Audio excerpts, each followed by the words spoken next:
Good morning, distinguished guests, respected journalists, community leaders and civil society allies, and fellow Gambians. On behalf of the Gambia Environmental Alliance, I welcome you all to this urgent critical press conference. We are not gathered here for ceremony. We are not here for protocols. We are here because something is gravely wrong. The Republic's groundbreaking investigative report, the opaque mining deal, gambling with Gambia's future, has ripped the veil of a long-standing truth. We in the environmental movement and the communities we serve have been shouting for years that our coastline, our common goals, and our future are being looted in broad daylight with the silence blazing of the state.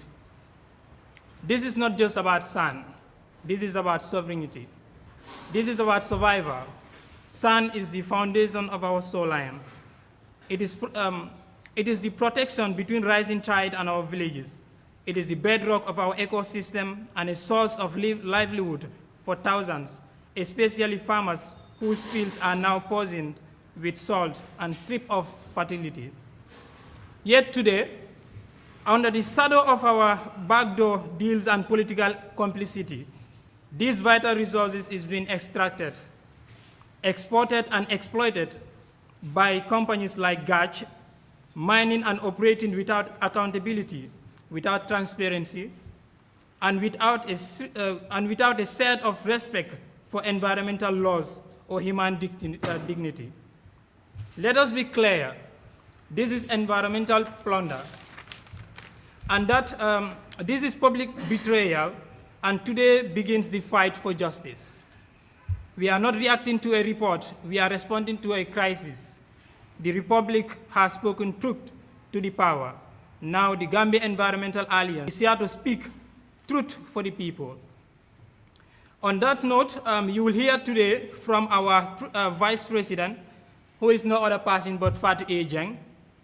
And also you will hear a statement from our able Secretary General, Mohamed Hydra. And also you will hear from the community's voices who live in these devastating daily activities from Katong, Sanyang, and Tujang, among other communities. And you will hear from moral leaders calling on the state to own its responsibilities in some of these activities that are happening in the country that we believe is not just wrong, but illegal. We stand in solidarity with every community impacted. We stand with every woman who has lost her harvest. We stand with every young person fighting for a livable future. This is your Gambia. This is your coastland. And this is your fight. Let the truth be heard. Let people be seen. And the reckoning begin. Thank you. We will hear from our main speaker. That will be the first person to give a remark. That's the Secretary General of the Gambia Environmental Alliance, Mohamed Hydra, will be giving a statement. Let me begin by expressing our deep appreciation to the Republic for its bold, fearless, and fact-based journalism, their latest investigative report, the opaque mining deal gambling with Gambians' futures. It's not just a wake-up call, it is a national alarm. What has been exposed is nothing less than a state-enabled environmental crime spree. Let us be absolutely clear, just like what our IPR have said earlier on. This is not just about sand. This is about our survival, this is about justice, this is about our right to exist on a safe, healthy, and protected land. Across communities like Tujereng, Sanyang, Katong, Badokunku, and Brufut, families are watching the ocean eat away at their lands, not because of natural tide, but because sand, our coastal buffer, is being stripped and sold, often illegally, to benefit a few at the cost of many. And the prices are, one, that is the coastal erosion is accelerating, my fellow Gambians. Our biodiversity is vanishing. And we have also seen that, reports have also shown that rice fields have turned salty and infertile in Combo South. Over 60% of farmlands in places like Tujerings are now affected by salinization. So let us ask, who is accountable? Let us name names, as the previous speaker said. We are not only here only to highlight on Gaj, but any mining companies with deep connection is at the center of this exploitation. But they do not operate in vacuum, we know that. They are empowered by silence, enabled by a system, and protected by a government that has turned its backs on its own people. Let's talk about the National Environment Agency. The very institution meant to be our environmental watchdog. Instead of it has, being a watchdog, instead it has acted as a facilitator of degradation. Example, like the EIA permit issue has been retroactively. 1. 2, no public consultation was also been done, we believe, and also no independent oversight. Lastly, no enforcement. So we are now asking now, who do you all call an environmental agency that allow mining to continue after license have expired? What do you call a government that ignore the Janneh Commission recommendation to halt mining until all full restoration is done? We call it regulatory failure, we call it betrayal. And this betrayal has a human face, because it looked like a human farmer in Sanyang whose harvest has failed for 3 years. It looks like the fishermen in Katong watching the sandbank disappear.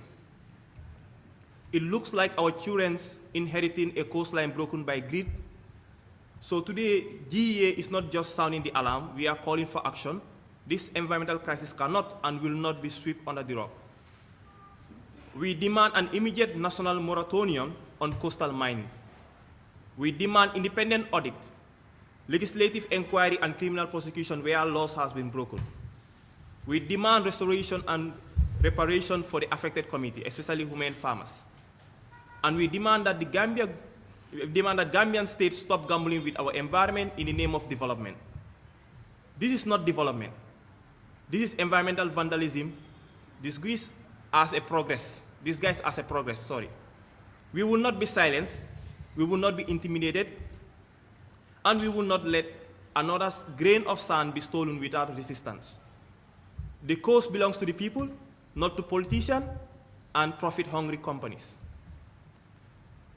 Therefore, my fellow Gambian that is listening to us, this is beyond political issue. This is beyond our own survival. This is beyond our country people destiny. Noted, like this mining has not only stopped in one village or so, or maybe only one community is affected.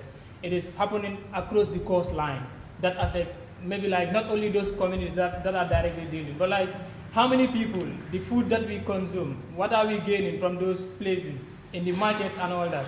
So it's very important to note like the percentage he mentioned, over 60% of our local rice fields affected by salinization in Tujeren. That is so grave. But like we're talking of Tujeren, how many other villages have been affected? So on that note, we invite our second speaker, that will be Nora Pasin, but Andy Fatu Ejang, that will be speaking on women farmers and also gender justice. But as a daughter of this soil, and as a voice of the thousands of women whose livelihoods have been buried beneath the will of illegal sand mining trucks. Let me begin with a truth that is too often ignored. Environmental injustice is gender injustice. In villages like Katong, Sanyang, Tujereng, and Burfoot, women have always been the backbone of subsistence farming. They tilled the soil, they grew the food, they sustained their families. But now, the soil is poisoned with salt. The food is gone, and those families are hungry. We have women in Sanyang and Katong who have lost up to 70% of their household income because their gardens, once rich with rice, vegetables, and hope, have been degraded by uncontrolled sand mining. Water tables have dropped, salinizations have spread, and the only thing rising is despair. Let me say this plainly.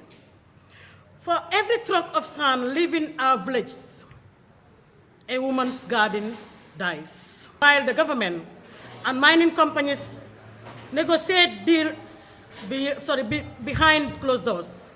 Our women were never at the table. In community consultations, women are excluded deliberately, repeatedly, and systematically.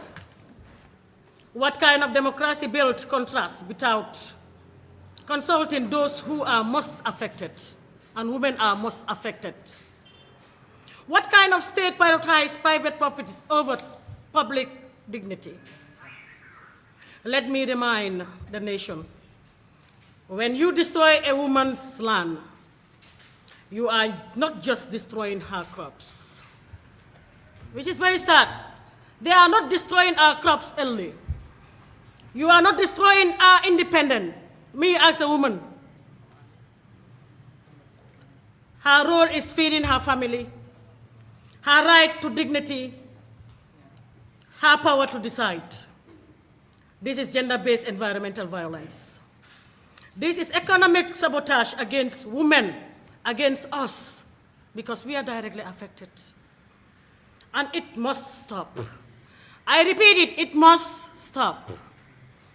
The Gambia Environmental Alliance demands not just a halt to illegal mining, but also one, a gender audit of all past and present mining activities. 2, immediate restoration of women's communal garden in affected areas. 3, livelihood support and reparation for women whose farms have been destroyed. And 4, full inclusion of women in all environmental and land use decision making, which is the most important part. We have to be involved in decision making because we are affected. But what I'm saying here, women are always sidelined when it comes to decision making in the Gambia, and we must be included. One woman deserves more than tokenism. They deserve land security, economic dignity, and environmental justice. That's what we women deserve, and we have to get it. And to the government officials who continue to sign their deals, and to the companies that explore our art without shame, we say this. I repeat, we say this. You are not just mining sand, you are mining the future of Gambian women. And we will not let it continue in silence. Duñ ko no pay, we have to say it. We will not continue to be in silence. I repeat that statement. Duñ ko no pay, we have to say it. Thank you very much on the note. This is my end of my statement. Thank you. Mr. Mustafa Mane from Katom, to also deliberate on some of the issues with regards to the situation.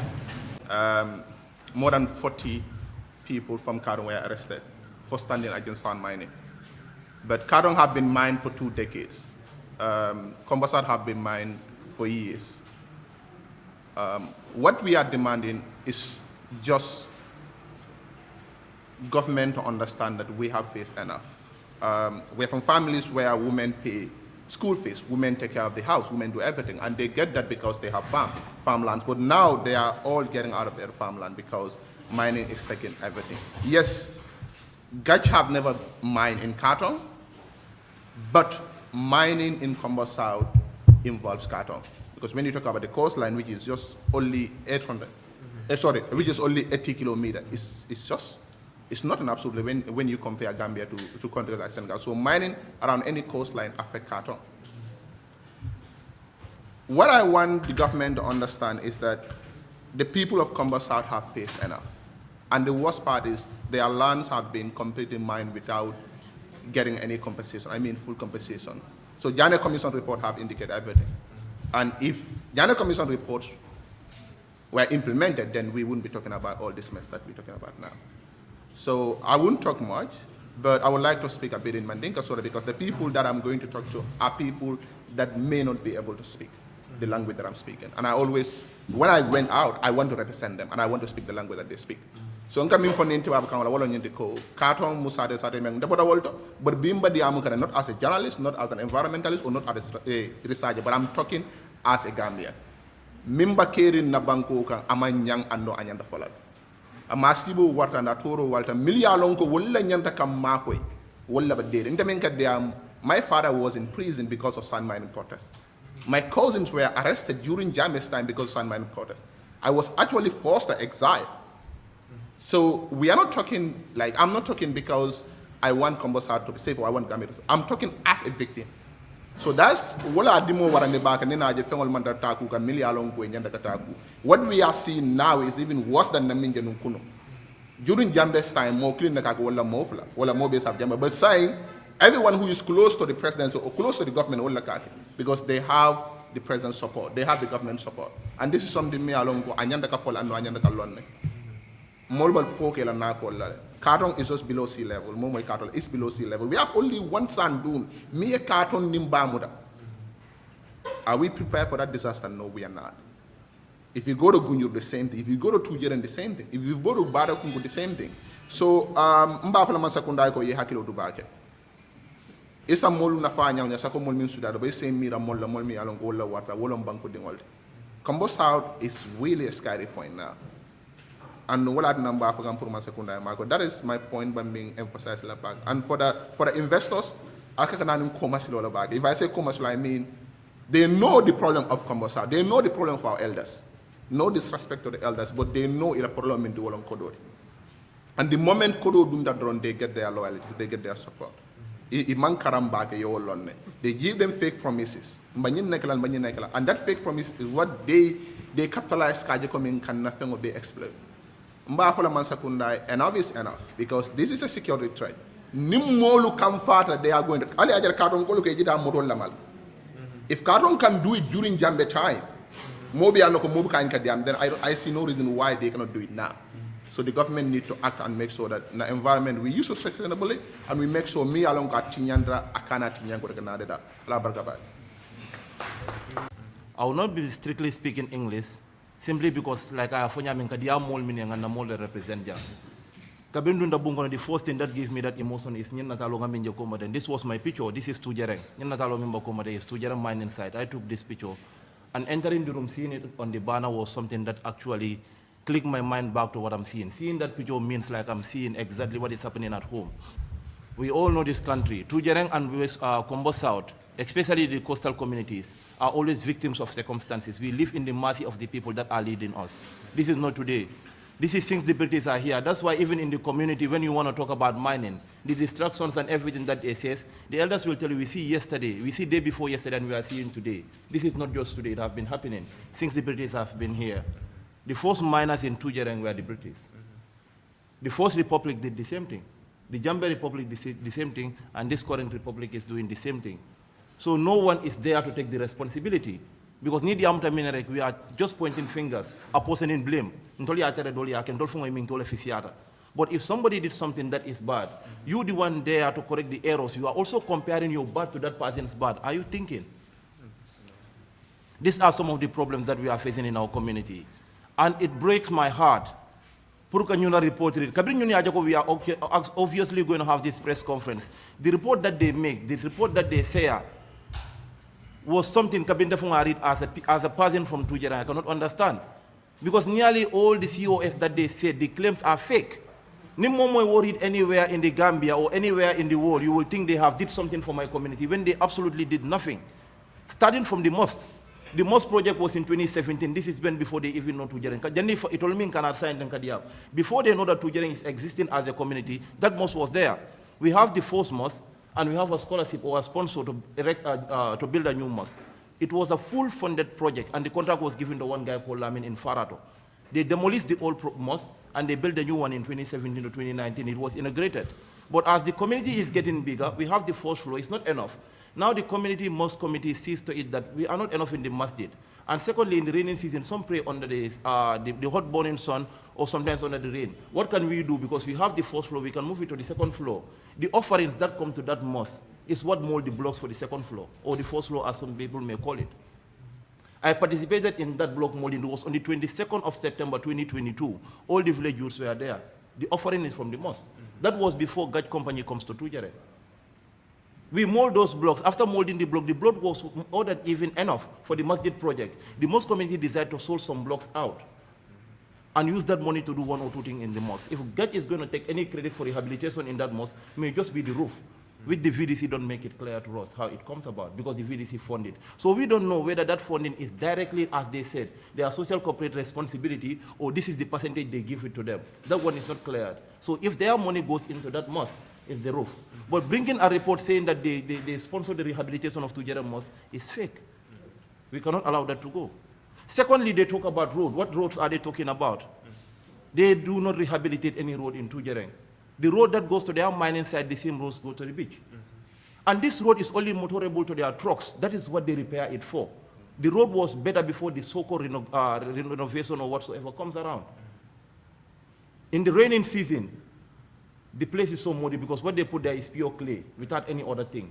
Use compactors, compact it around, and then their trucks can move out and in. No ordinary community member can use their car and access our beach in the raining season. The road is just repair for their trucks. And in the drying season, it's disaster. Because that is mud, as trucks are running on it, you see those going anywhere. It's not even healthy for the community. And they claim that they are rehabilitating the road. If they are rehabilitating the road, which road are they rehabilitating? The road that is not even accessible to ordinary people. You cannot walk with your foot to the beach at a certain point in the raining season and in the drying season. Which road are they talking about? Are they repairing it for their trucks to have access or to the community? There are a lot of claims on their report which I cannot dig into one by one, but as a native of Tujera, I know some of them are not true, and most of them are fake. VDC, as we all know, are the gatekeepers of every development in every community, backed by the Local Government Act. And when VDC is giving us our reports, go to Zoom Africa TV. Year before last, they are present when we are doing the VDC is doing their AGM. Last year, they are present with many other, how do you call it, media houses. It's on the media. VDC never mentioned that guys did it. It is on their report. We did ABC. This is their recommendations. We clap for them because they do something for our community. But we did not know that it comes through the social corporate responsibility of these people. If that money is the social corporate responsibility, what percentage are they paying them? What other benefit is coming? Because they cannot just say it, all their focus is on the social corporate responsibility. Did they have any budget that is there to rehabilitate the place after this? I read that they said they have coconut plantation in Barokunku Beach. It was a disaster. I was there. I was curious. I want to know. Can they tell us that location? We want to see the plantation. And they need to understand that tree growing and tree planting is different. Just using 500, buying 10,000 coconut trees, take it to the beach and leave it there without anybody taking care of it. How can they survive? Tree planting and tree growing is different. So sometimes they just make things nice and inside is deep. Nobody from Tujera will come and sit on this platform.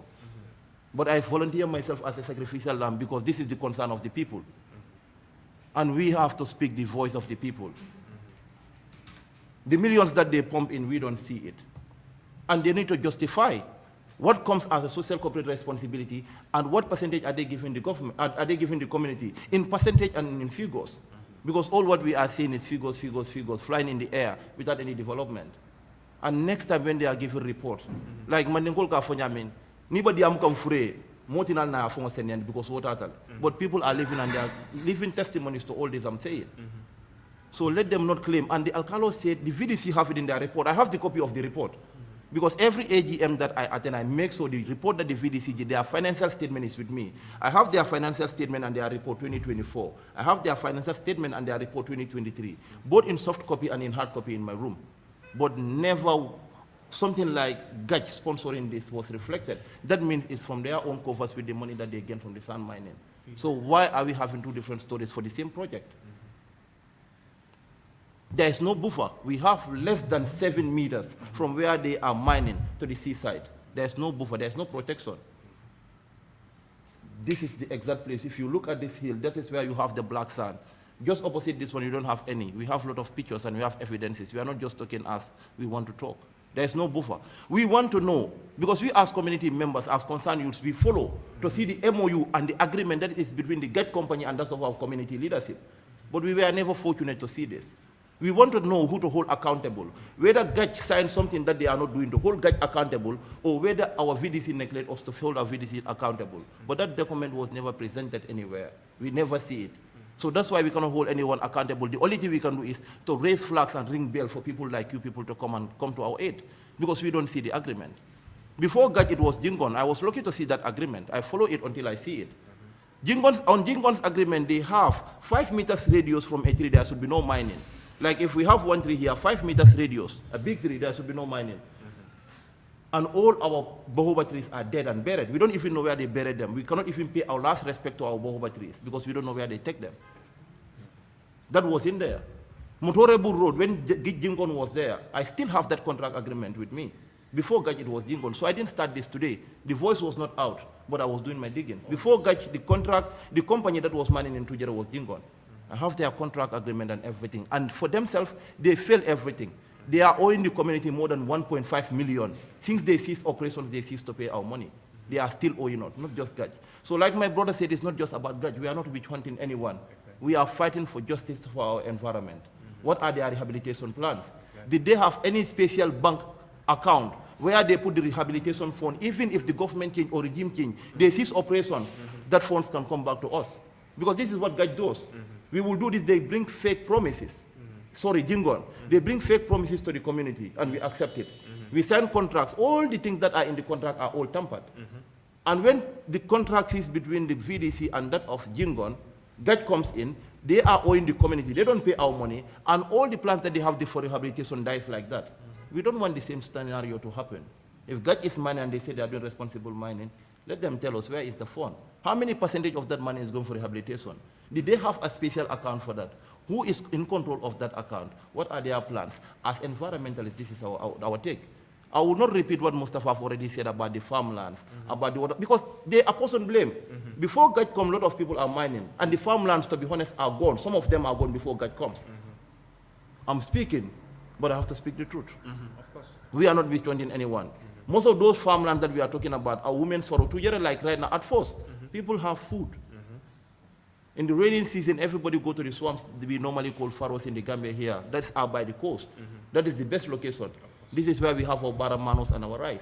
But now all those ones are gone. If God says that they didn't do that in Tujereng, I will confirm that yes, they did not. Because Jingon was there and other companies were there and other foreign investors. All those, that place was waterlogged before they come. But they add to the pain. This is what we also need to understand. Definitely. And in Tujereng now, you can be walking around and see wild crocodiles. We never experienced them before. The ones that are in Sanya, the last time I went to Sanya for a research, they told me it was by God.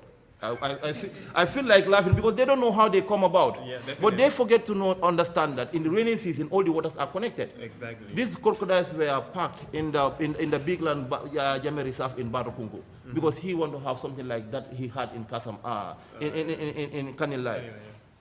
So all those crocodiles are there, and now no one is feeding them. Jame is gone. They are in that fence. And when it rains, all the water to Jeren, the topography is slow because all the water goes to the seaside. And now with this mining, you have big holes, you have big pits. Now the water is connected from Tujeran to Kartong. Some places are never dry year in, year out. So the crocodiles now move. So places where you never experienced crocodiles, you see them now today, you say, oh, God brought them. But how did they come about? God did not bring crocodiles from heaven to Tujeran or to Sanya. So this is the actual problem of the people. We need justice. Definitely. We need accountability. We need to know how many percent is coming to the community. Social corporate responsibility is beautiful. But what of the place that you are destroying? This is the million-dollar question they need to ask themselves. And Gaj is not just taking this blame. All of them, all the miners that have come. But recently, what these people are doing, I want to see this place filled. Of course. That is my main priority. That's why I send this picture to go viral. I want to see this place filled, the biodiversity to come back. And this is not just disturbing the community, but it's also disturbing the youth. Everybody's talking about the illegal migration, but what are the push and the pull factors? These are things that we need to think about. As a country, monies are pumped, IMO and all that, let's back we stop, we try to motivate each other. We as youth, yes, we do. But what are the push and the pull factors? I am from a local community in Tujereng. I have my beach bar restaurant by the beach. Europeans that normally come to the Gambia come for our green things. Some of them are bought in Senegambia because that is where you have all kind of noise and everything. They want to come to the inland to at least enjoy. But how can they be enjoying at the beach when there is a big mining? At the end of the day, noise. No biodiversity, because even the beach bar restaurant owners complain about that. By then we have a thick forest in this place. You have a lot of birds and animals. Bird watchers are attracted to the environment. But now all the tourists that are coming for bird watching are actually not coming. This is simply because they have no bird to watch. It's suppressing small businesses. And they go behind the scenes. There are some big bar restaurants that you know that they even have to demolish part of their big bar restaurant and give them a new building just inside, taking them by the coast. Giving them some money behind the scenes, trays of canned drinks, building showers for them. What did that make sense? You destroy my big bar restaurant, you build a shower for me. Who is coming to the beach to swim in that, to take bath in that shower when they cannot even access the beach? Some of them will shout, talk. At the end of the day, they give you something behind the table. You are mute forever. You are mute forever. So if I want to speak, I will speak till tomorrow. I think I could just have to end it here. But this is really difficult for people of Tujereng and that of the coastline. Badokungu, we are victims and we need justice. So on that note, we now call on Mr. Usman Sanyang from Sanyang Village to also deliberate some of these situations. And then in Katong, in Badokungu as well. So, but we are not against mining. We are asking for responsible mining. We are asking for transparency and accountability. You know, in Sanyang, you know, we face a lot of destruction when it comes to mining, when it comes to fish mill factory and other environmental destruction happening. So it's time for the government to step in. Defense contracts for these people to come and mine anyhow they like. It's not acceptable. It's very wrong, and then we'll not take it any longer. You know, in Sanyang, you know, you can see, like, you know, my brother said in Tujereng, the same thing is happening in Sanyang. You know, we have not seen nothing from these people. Likewise, you know, you have Jinkon, you have Unity Mining, you know, they came to Sanyang, they destroy our environment. But at the end of the day, you don't see them anymore. You don't see their promises. They don't do nothing for the community. This is very sad. So we are asking for the government, you know, and then asking for all the civil society to join us to make sure, you know, we restore our environment back. You know, like, you know, you can see more than 4 hectares of land, you know, is totally destroyed. Nothing can happen there again. So what we can do now, you know, is to, you know, these people to come back to this place and then restore all this place as usually. And then, you know, let us put something there that can benefit the youth, benefit the community. Because I've been saying, like, you know, these people, normally they come through back way, as, you know, my brother said. They will come and then, you know, offer our people, you know, some grants, money, and then some, you know, some stuff like that. But the community is not benefiting. So meaning certain people are benefiting, not the entire community. So which is very wrong. Like, you know, we said, you know, our elders are not educated, you know, we can know, you know, they are not educated. So, you know, you just come with money, 200,000, 100,000 is to them. So they sign and then they don't know what they are even signing. So meaning these are the crook. You know, the people coming, the company, they are themselves the crook. You have Guide, you have Unity Mining, you have Jinkon. Jinkon, I can say, you know, is one of the most worst, you know, company in Sanyang and Unity Mining. These people, they have never, you know, do anything for the community. Never. You can go and ask, you know, our community have not do nothing for the community. So this, you know, what we are, you know, facing all the time in Sanyang, and then, like, you know, it's out of hand. So we asking, you know, everyone to join us to make sure, you know, we restore our environment back, because it is, you know, it's a very big threat. Crocodile everywhere, you know, and then the birds are, you know, going, you know, so our, by the, how to call it, our ozone, you know, is also destroyed because of, you know, this sand mining. So we call in the Environmental Alliance and then the other civil society to make sure, you know, we put hands together and then restore our, you know, these areas back. So thank you for now. Yeah, thank you. And to speak with reverence so that they can understand that we are speaking from a moral standpoint. So this speech was actually prepared not to antagonize you, but I will try to speak as much as possible to your conscience so you understand what is going on. Let me not start from far. This report is just one of many. The trade difference between our trading partners with regards to the wood logging registers about $471 million US. That's more than the $1 billion that even Gala was claiming here on the timber. Our government operated on the same systems that the previous administration have put in to loot the southern part of Senegal, which is Casamance. This is more of an environmental catastrophe as we speak. Before we get down to the mining, let us speak to each other about the plunder of our oceans. When I used to be a child, I used to buy yasa. A bonga fish was bigger than my palm, and it could be split into 3 different pieces. And people could actually, you know, a whole family could eat from 3 pieces of bonga. Bonga wal and chalut. Today, our pelagic fisheries resources are so small that you cannot understand. Our ocean has been plundered unsustainably that we cannot really get the grips of it. The Gambia Navy have arrested fishing trawlers that were fishing in illegal areas. These fishing trawlers were brought to justice. Guess what? the National Environment Agency, which is a parastatal that has been, put forward to actually protect us, to serve as a watchdog.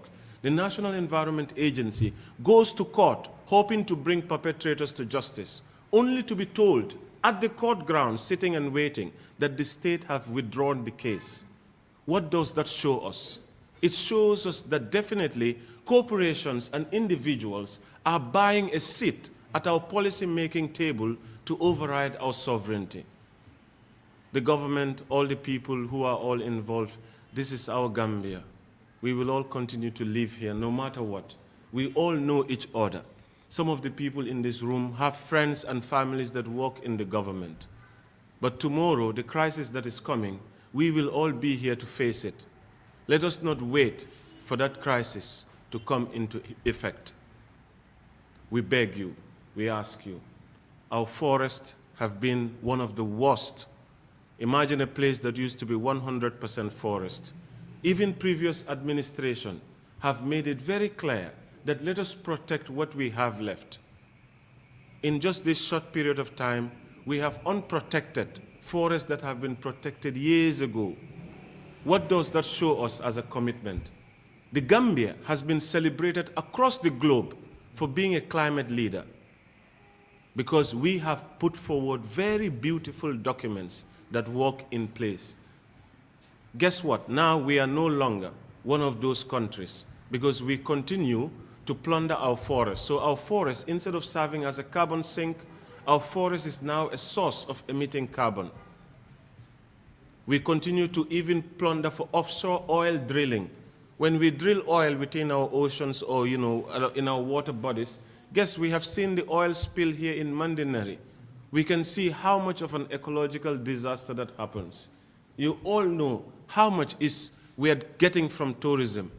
We start attacking the very attractions that tourists come here for. We have to even put a fight for simple things like the monkey park. Why must we have to remind the people who swore to protect the laws of this land that they need to do their jobs? So this is where we are speaking from as a nation and as a people. We have seen action taken by the government in terms of looted assets. We commend them for this. But we also now ask for this environmental justice to take place. It is either now or never. Our lawmakers, the National Assembly, whether you are still there or not, I want to remind you that in the year 2002, you had approved $200 million to replenish the beach in Banjul.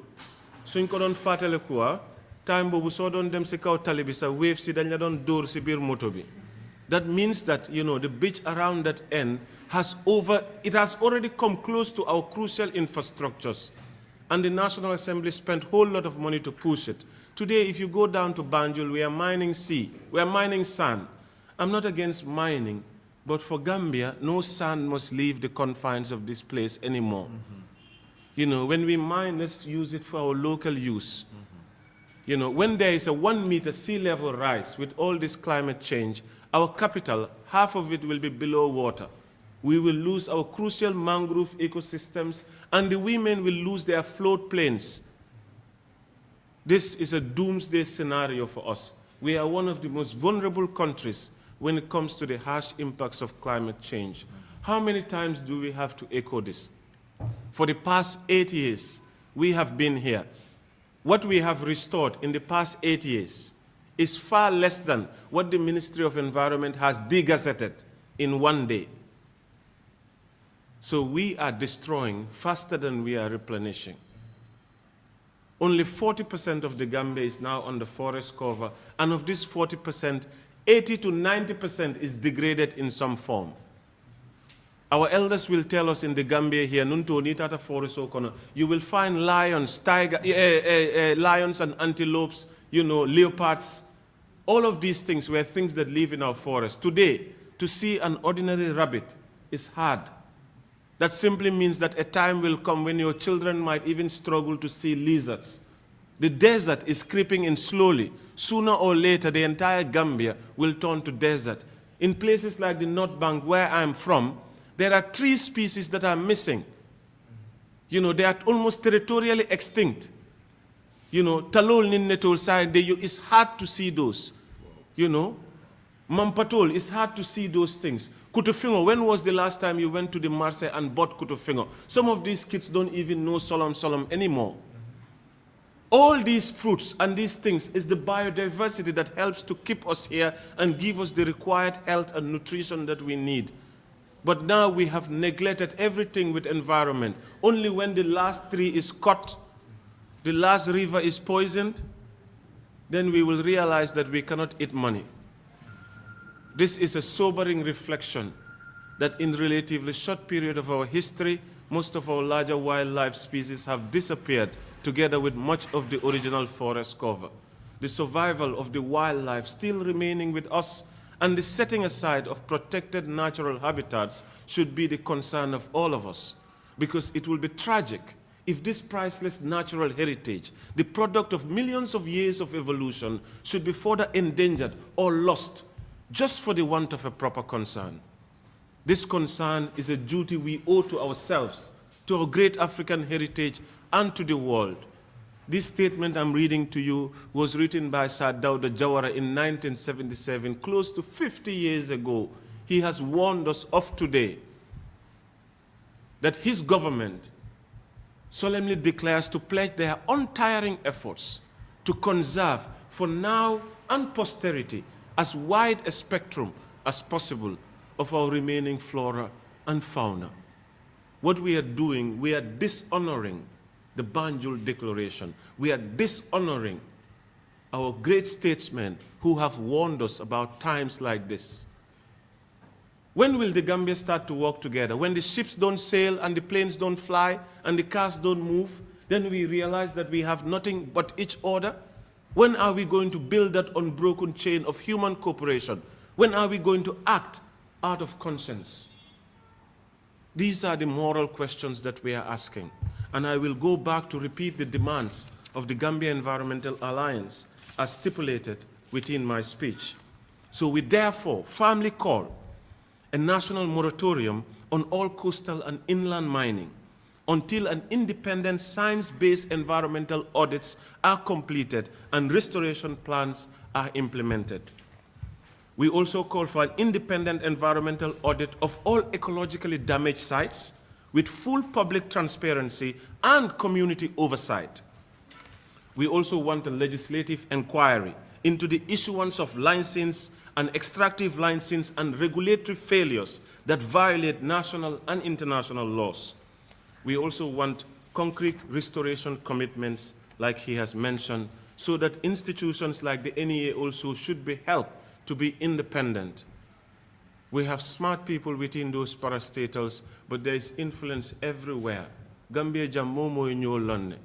That's why, we had one of these leaked voice audios, the guy told him that, yeah, this one I will share with my minister. We should stop from those kickbacks. We saw what happened here at the Ministry of Fisheries. These things are paining the citizens because our lives are at risk. We will be the ones who will be here to pay the debts that the country is taking after those people have passed on. So this is our responsibility. We will not fail our children like we have been failed in terms of handing down environment. The environment is not something that you own or possess. It has been borrowed for you to transfer back to the younger generation. So with that, I will end my speech, and I call on the government's immediate action to respond to the demands of the Gambia Environmental Alliance. When we go around the country, I saw big billboards with the President Barrow, and the inscriptions were written, with this new dispensation, power resides in the people. I want to thank President Barrow for that, and we, the people, want to let him know that we believe his statement that with this new dispensation, power resides in the people. And that is something that they have honored to the ladder. So we now put them to task and ask them to act on these things swiftly and decisively, and let the perpetrators be brought to justice. Thank you very much. Transparent agreement so certainly inquiry que la priori come non fitting da fa to alliance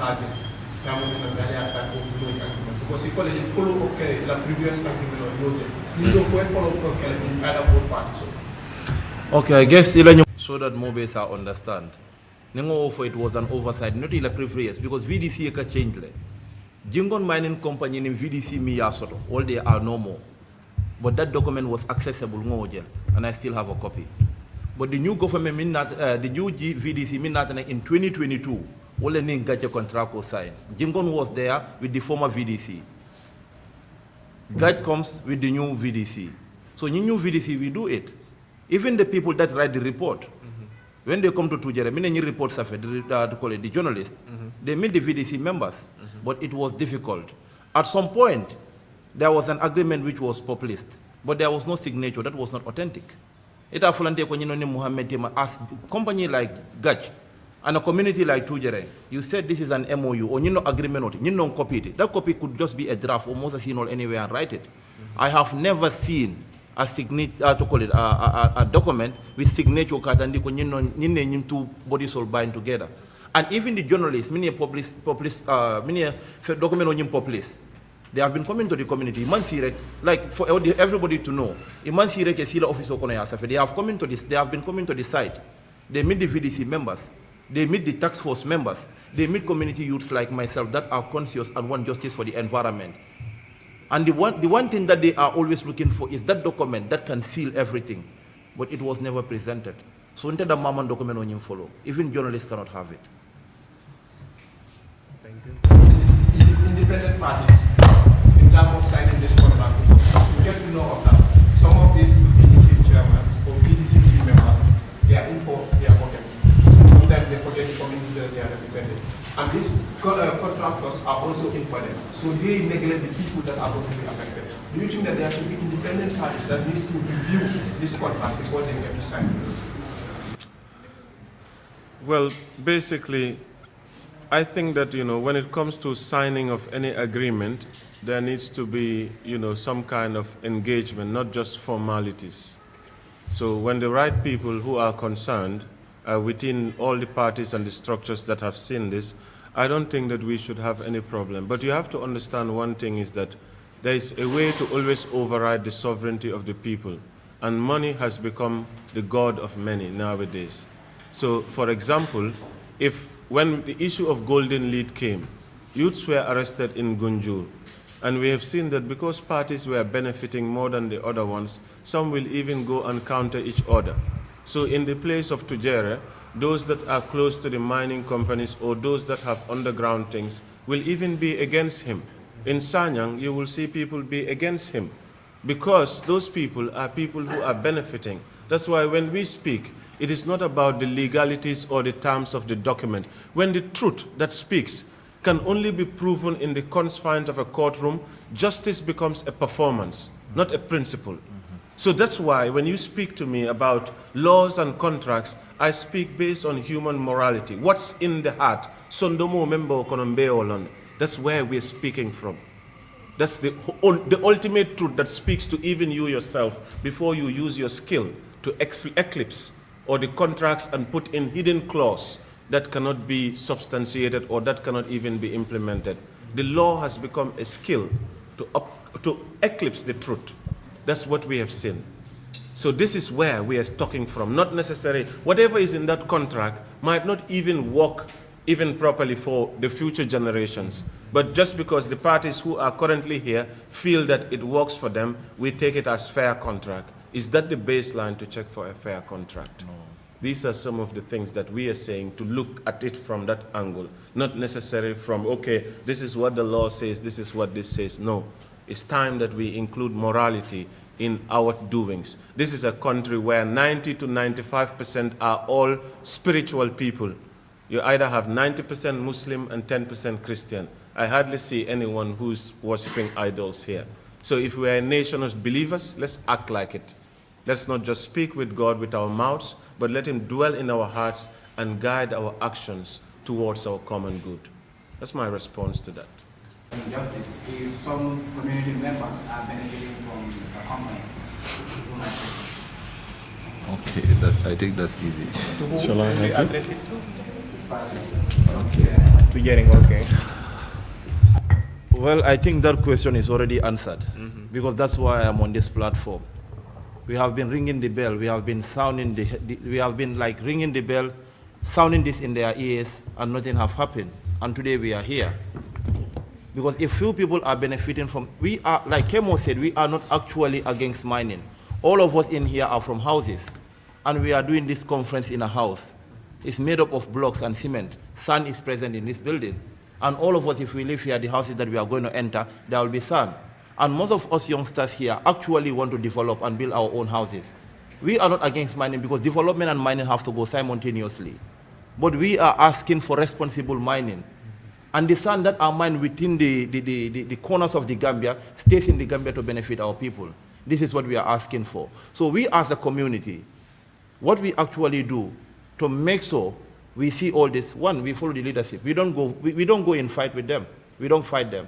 We don't go in a fight. We follow them in all legal methods that we can. We want this, we want that, we want that. And if they are not willing to open up, then we do what we can do. This picture, nobody sent me to go and take it. But today is on the banner. So this is exactly what we wanted. At the community, you have the leadership. And like Kemo said, especially Tujere is in Njenjulu Kilongo, everybody is related. You will say that I am not in a good time with Muhammad or Kemo, or we are not that very close. But everybody, the whole community intermarries, everybody is related to everyone. If you start speaking, sometimes if some people come, you have to bow your head down because they are elders. But you are not against them as your elder. You are not against them as your father. You are not against them as your mothers. You are not against them as your grandparents. You are against the system. The cap that they put on their head, that is what you are against. We need transparency, we need accountability, and we need justice. This is what we are fighting for. And what we have as a tool is our voice. They can't take that from us. So as long as we are speaking, justice will one day come, either now or ever, or later. Slowly but surely, that's the belief. Do you think, before this war comments, the BDC have been told about the repercussions about the environmental impact on the Well, if you must understand, if other communities are speaking, you hear someone from Karon say our elders are not educated. You hear someone from Sanyang saying almost the same thing. When they say that, I smile and just bend my head down. Because when we are talking about education, Combo South, Tujereng is a hub for education. The lead negotiator at COP level, at COP level for mitigation is from Tujereng, it's Malan Sambu. And the same Malan Sambu happens to be the VDC vice chair and the head of environmental committee. They know environment more than myself. These people are leaders. These people have been serving the government from level to level. But in within themselves, we can know that there is a fracture, and nobody wants to come out to clear it. We as youths have the voice to come and clear the air. One thing about Sanyang and Carton, they may have it as a weakness because maybe their elders are not exposed. Their elders may not be educated, but Tujereng is a complete different scenario. Our elders are more educated than us. Because in education, we believe that in the whole world, you have three educated people. One is the elder, that see day before yesterday, see today, and see yesterday. We have elders in Tujereng that have that wisdom. They see day before yesterday, they see the environment day before yesterday. They see it yesterday and they see it today. We only see today and yesterday. So that means our education is far below theirs. Two, the educated person is someone who travels a lot. Nearly all the members of our VDC and our leadership have been traveling across the world, going to conferences, going to countries, going to regions. And some of us just stop between Tujereng and Banjul. So when you come to that part of education, they should be the one to teach us because they see other side of the world. And the third person is someone who is educated in school, as we call it. Some of them are with their doctorate degrees, double masters. Others that you know that when you talk about education, you see their face everywhere. So Tujereng youths are not educated. Our elders are more educated than us. They see yesterday, they see day before yesterday, they see today. They have traveled wide and far. And they have the degrees that we are actually looking for. But nobody wants to talk about it. So saying about education, I think that is just for Sanyang and Kato, not for Tujereng. They actually know. Because if the lead negotiator of this country, the whole Gambia, on mitigation is from that community, and part of the VDC as the vice chair, and also the head of the environment committee, I am no one to sit here to talk about this. But like I said, Tujereng is a community of very diverse people, and people are intermarried. At some point, you wouldn't like to start a fight between yourselves. At some point, you wouldn't like to start a fight because you are him and he is you. But we as young people, this is what we see. We still respect our elders. We still value them. There is no way that they can talk to us on the street and we even dare to look into their eyes. But when it comes to community matters, As long as it has to do with the community leadership, we have to face them. Because we have to be fair to ourselves. All of us, most of us belong to different political parties, but we castigate the governor, we castigate the president. They are people's fathers, because maybe they are not doing one thing or the other that we want them to do. So if our own leadership in our own communities are doing the same thing, we want to go move because we are directly connected to them, that means we are the ones that are making the more problem. So this is where it comes in. We as youths of Tujereng are not educated. But what we have is our voice, and that's what we are using to make sure that change comes. Thank you. There is a Green Up Tujere team there. The youths of Tujere are eco-conscious. They understand the threats to their future. Education is what remains after one has forgotten what one has learned in school. So be it with their masterate degrees or their doctorate degrees, you the youths of Tujere know better what the future holds than those people who are going to be responsible for the decisions that affect our future. So do not refer to the youths of Tujere as uneducated, since they are standing very much to preserving the future that we are actually all calling for. I withdraw my statement. Withdraw your statement. But they geologists. And then young child will go into the water and show you how to swim. Now you highlighted that sometimes you see one crocodiles in there. Those children, do you think their life is safe when they are partner? I think that is a rhetorical question. Their lives are not safe. How can you even get to the beach when you don't have accessible road to the beach? That is the first thing. No one allowed their kids to go to the beach, especially in Tujereng, if they are not with an elderly person. When we were young, we used to go to the beach by ourselves. But now there is no accessible road. GA can be our witness when we have these coastal cleanups. Tujereng is the main problem, because obviously when their trucks are there to collect the garbage, they don't even have a road.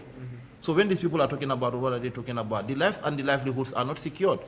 Somewhere that you can be walking and find a crocodile, that means if you are walking, you have to be in a group at some point. So it's not just about the children, it's about the women too. They are vulnerable. At least one guy can stand one crocodile, but that is when the crocodile is not even fully mature. And you see it before it sees you. The biodiversity is going. Tujereng Beach is not just the water. We are just born recently, but what we find in the community, the beach is not just about the water. It's about the life and the livelihoods that are surrounded in that environment. Having a warm Sunday bath, a bask under the sun, and birds singing behind the scenes, this is the best song that you can ever hear. But now all those songs are gone. The environment is depleted.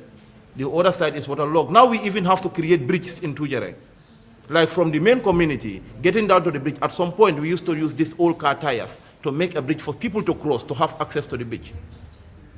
Because when they are doing mining, they don't even consider this is a road that people need to use. As their machines are coming, they go across, in parallel with the wave, going directly. And when they are gone, they don't backfeed. And this place, when it rains, is waterlogged. Some places, year in, year out, there is water. Even the beach bar restaurants that are there, they are suffering. Because if people actually want to go to the beach, they cannot access the beach. What is the other alternative? You cannot come to the beach and you leave your car like 200 meters or 100 meters on the highland and you're at the beach. You don't even know what is happening to your car. So it's not just even about people of Tujere, it's about people that actually want to have access to the beach and have a good livelihood. Like Emo rightly mentioned, now it's hard to see rabbits. But by then in Tujereng Beach, you will be there and you will be seeing antelopes. I see them more than once. What happened to our marine turtles? By then, year in, year out, you see marine turtles coming out to lay eggs. But where are they now? They are all gone. So this did not just disturb the people of Tujereng, not just the children. The men, the children, even the environment, the birds, the biodiversity, everything is destroyed by this mining. So this is actually, it's like I said, it's a rhetorical question. You already know the answer because maybe you want to hear it from me. But Bambol Badao Daka Moyanoko is not safe for kids. Not at all. To Mr. Kemofati, Lamin, your story really touched me. And it touches everybody, I think, here. Likewise, Sanyang. Because for us, Gambia Environmental Alliance, we have been going round. And all this scenario they are saying, we have witnessed them. Because we conduct interviews with women, with villages concerning about these problems. And they are all authentic. Definitely, it really touched me when you speak. Kemo, thank you very much. We need people like you more in the Gambia. God bless you abundantly. So these are the demands that we, Gambia environmental demand for. We have 6 different demands. And one is national moratorium on all coastal mining. And 2, independent environmental audit for all affected sites 3, legislative inquiries into contracts and regulators violations. 4, public disclosure of all mining deals and EIAs. 5, reparation for affected community, including women. 6, prosecution of violators in public office or private enterprises. These are the 6 demands that we demand the government to do for us. Thank you very much.